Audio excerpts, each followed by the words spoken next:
Long run today, Steve? Yeah, just a bit. How far are you going? 100 miles. 100 miles? Yeah.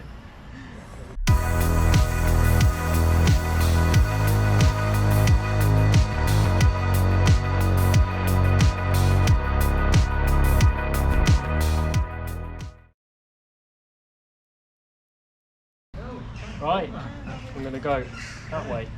See you later. All the best. Steve, see you in a bit.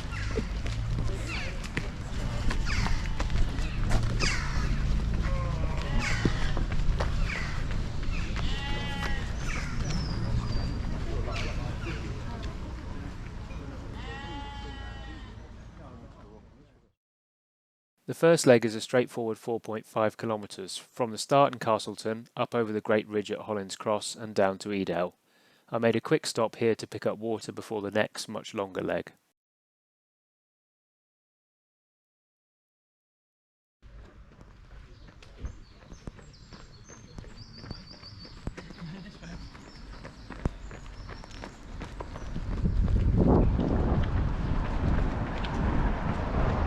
Right? Yep. Lord, you're 4 minutes ahead, Steve. Yeah. Strong start.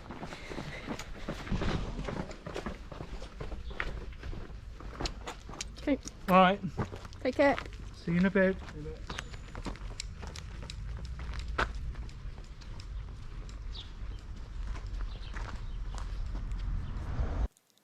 Leaving Edale, the trail follows the Pennine Way up Jacob's Ladder, past Kinder Low and Kinder Downfall, before heading across the moor on the long slab path from Mill Hill to the Snake Road. The weather was good and I was settling into a comfortable pace, but ready for my first food stop. You right? Yeah, you? Yeah, not too bad. Good.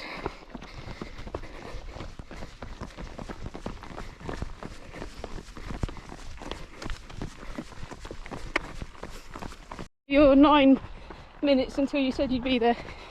Okay, it's not bad.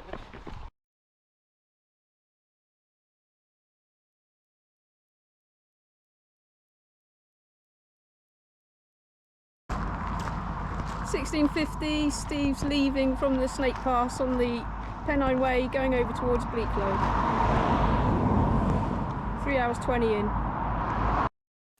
After heading up Devil's Dyke and across Bleaklow, I descended to the edge of Torside Reservoir. The route then leaves the Pennine Way and instead follows the Trans-Pennine Trail for 6.3 kilometres of easy cycle path, albeit slightly uphill. The bogs around Bleaklow had not been too bad despite the recent rain, and as early evening approached, there were not many people around.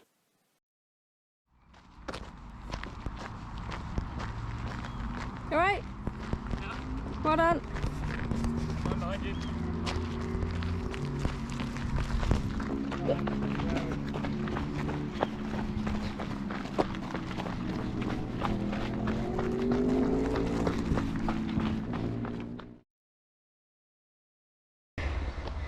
Just coming into Woodhead Station. Choo choo! There's Steve and Pacer Phil. I think we missed the train by about 100 years. Yeah.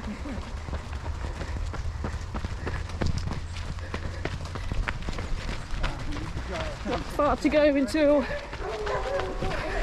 well, down to the Baskervilles, wrong moorland. Heading up the hill to the car park at Woodhead Station, where Steve is going to have checkpoint 3 and he's heading for some cherry pie. Cherry pie. Leaving Woodhead, it was time to pick up a pacer for the evening shift across the next section of moorland, now heading east amidst intermittent light rain.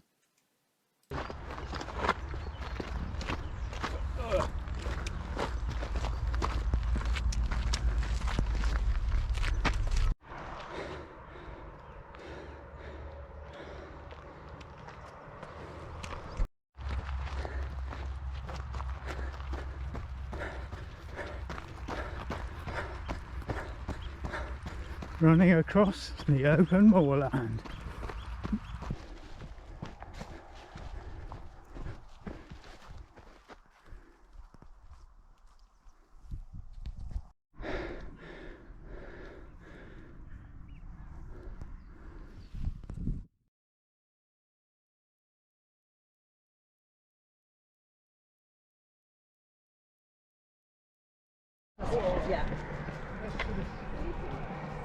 So pacer 2, Martin joining Steve. Steve's done 45k and it's just coming up to 8:45. They're heading off into the darkness. After dinner and the scenic A628 lay-by, I set off with new pacer Martin into the dusk for the longest leg of the whole route. The rain started to get heavier and so all hopes of a YouTube-friendly sunset were abandoned and we concentrated on the long grind up to Margery Hill, at the top of which it was time to get the head torches out. Descending the other side to the top of Howden Reservoir, we were greeted by both our extra special nighttime pacer Asher and also dozens of toads on the cycle path alongside the reservoir, which we did our best to avoid, but not without at least one close call each. The route then descends to Derwent Edge before traversing towards the Coach and Horses rock formation. If you'd like to see what this looks like in the daytime, then click up there to see our recce video. The rest of the night went well. Leaving my ace pacer team at Heatherdean, I set off up Wyn Hill alone, until, at 1:45 in the morning, I came across 5 men sitting and having a chat in the woods, as you do, but they were very friendly and wished me well.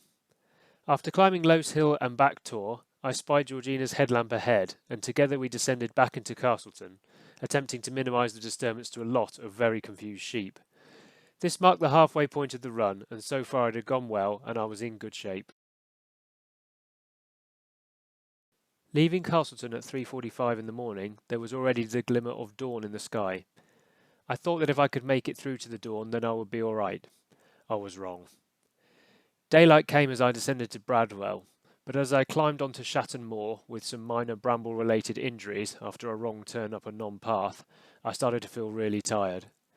The second half of that leg to Leadmill was quite a struggle, and things didn't get any better on the way up to Froggatt Edge. Struggling along the edge, I looked ahead for Georgina.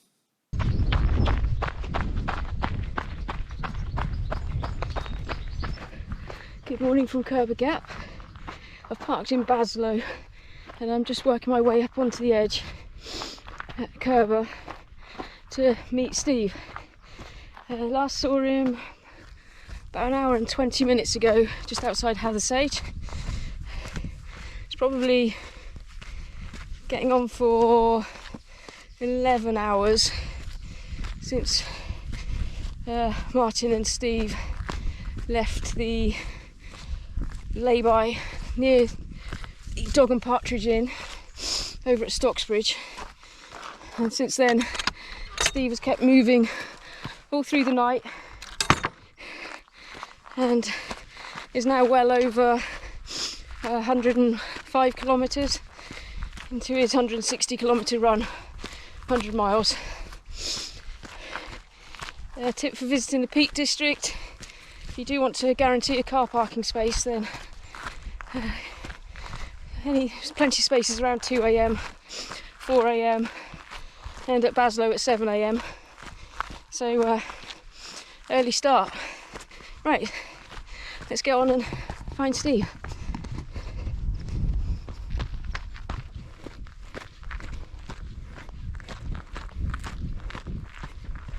All right. Okay. Moving well, downhill.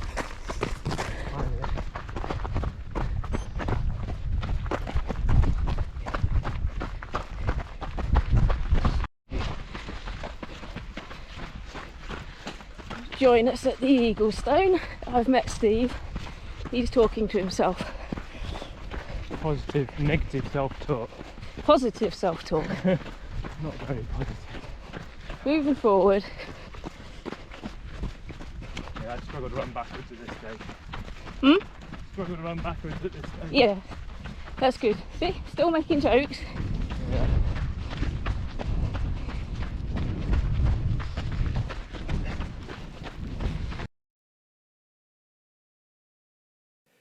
Leaving Baslow after an energising breakfast, passing my normal wake-up time kicked my body clock into action and I began to feel less tired. However, by now I had run a lot further than ever before and my legs were struggling to respond to commands, with every step feeling like a battle of wills. However, the return of Pacer Phil and the much improved weather forecast for the day were a blessing. Here's Steve and Pacer Phil coming into Darleydale. Steve's just approaching 21 hours, so he's still going forwards, still looking strong. And I think this is going to take him up to about 121 kilometres. So I better get back to the car. It's yogurts and pancakes at this checkpoint.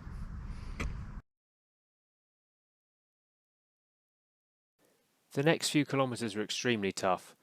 A long ascent on a rough broken track was agonisingly slow, but approaching Robin Hood's stride, I was pleased that pacer Alex was able to join me earlier than planned, and my legs started to feel a little better.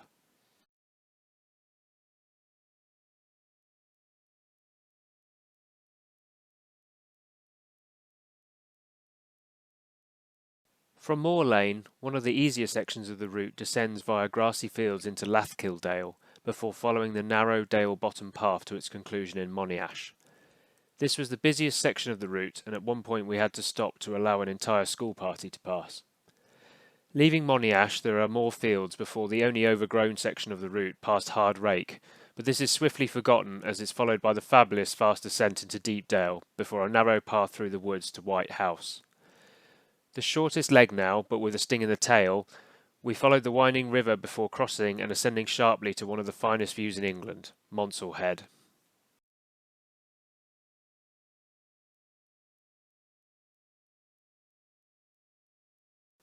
Leaving Alex at Monsall Head, Martin rejoined me to get me to the finish. After descending back down to the river, a short climb brought us up to the Monsall Trail cycle path. We followed this for 4.5 kilometres of flat track through the old railway tunnels. Despite the easy terrain, the legs were by now really struggling, and I couldn't manage much more than a jog.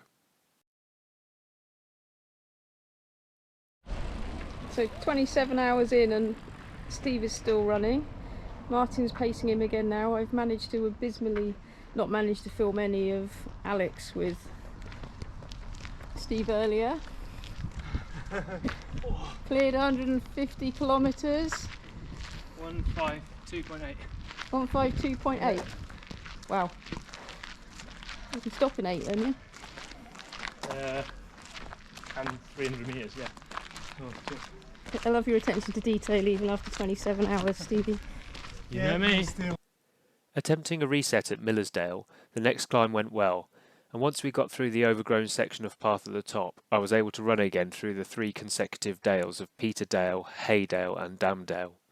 Approaching the last checkpoint at Peak Forest, my watch had already hit the magic 100-mile mark, but there was still one more climb over the hill back to my starting point at Castleton.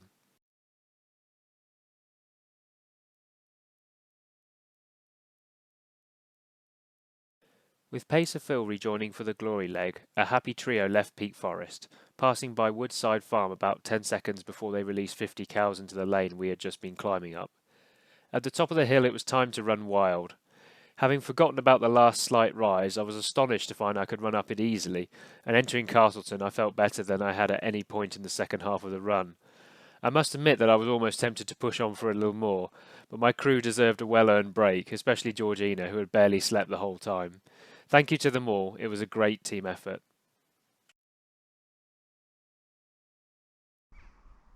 Nice evening for it, lads. Have you been far?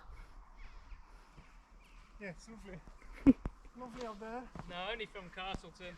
Castleton? What, here? Yeah. Well done, Stevie. Well done, Steve. Absolutely amazing. Nice work, Martin. Steve, that was fast. Yeah, we went quite quickly up the hill.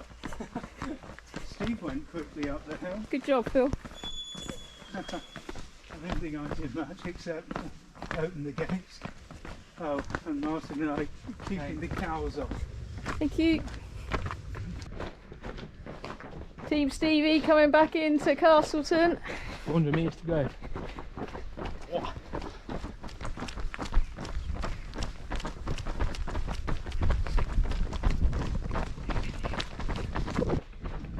Come on, team.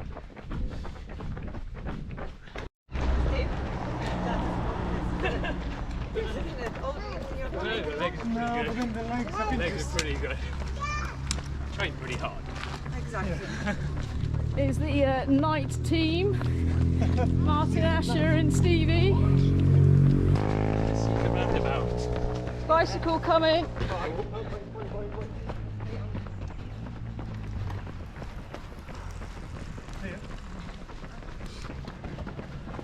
Oh, Stevie. Come on, Stevie. There it is. Oh, there it is.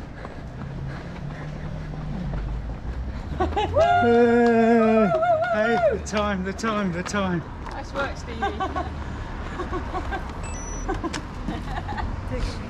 Oh my. Well done. Well done. Good stuff.